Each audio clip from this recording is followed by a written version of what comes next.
Because of why I search the deep through endless nights, no time to sleep. The call inside I can't deny. I'll find the light because of why. Hey everyone, and welcome to The Explainer. So let's talk about Switzerland.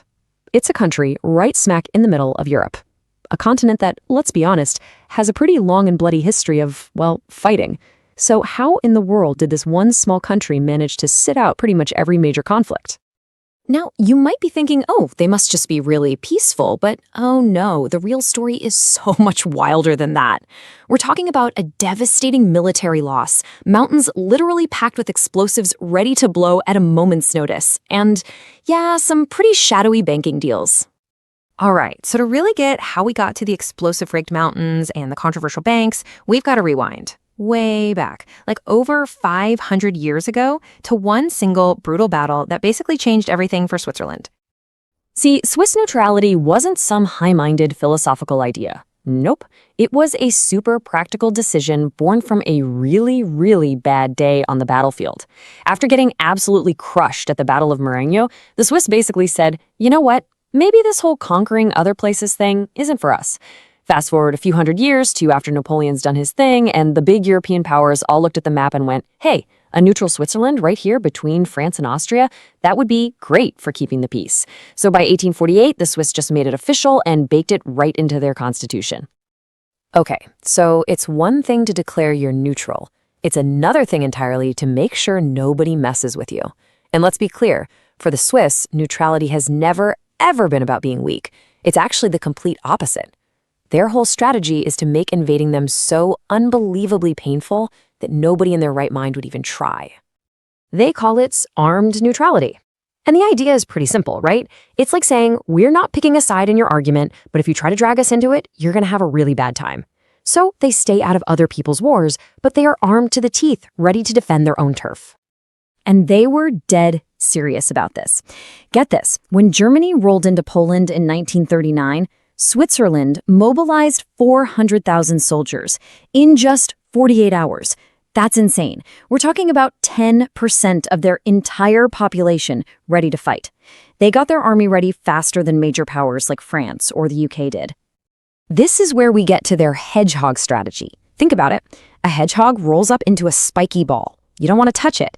That was Switzerland's plan, called the National Redoubt. The idea was to make the country impossible to swallow.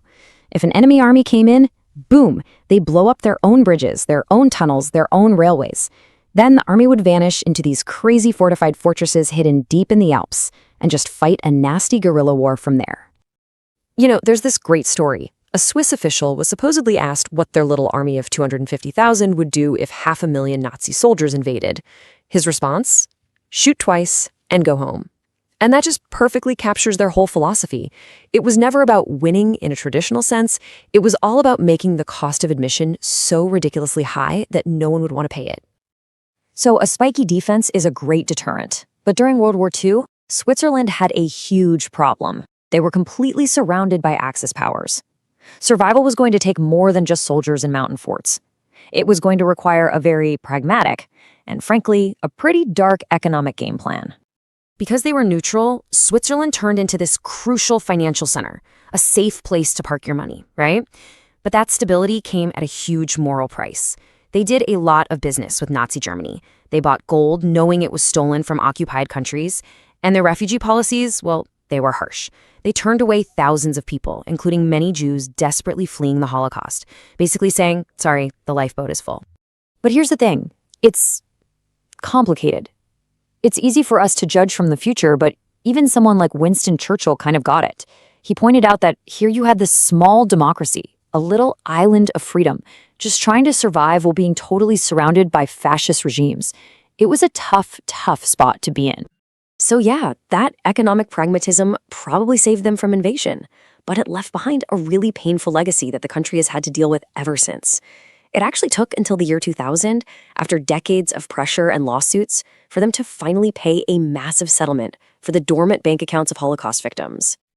Okay, so that's the history. But what about now? How does a 500-year-old survival strategy work in the 21st century in a world that's so interconnected, so polarized? Well, the short answer is it's had to change a lot.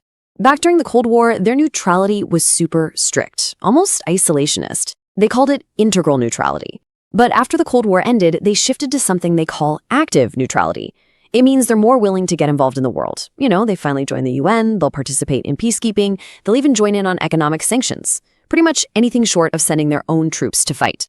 And recent events, especially the invasion of Ukraine, are really pushing this new version of neutrality to its absolute limit.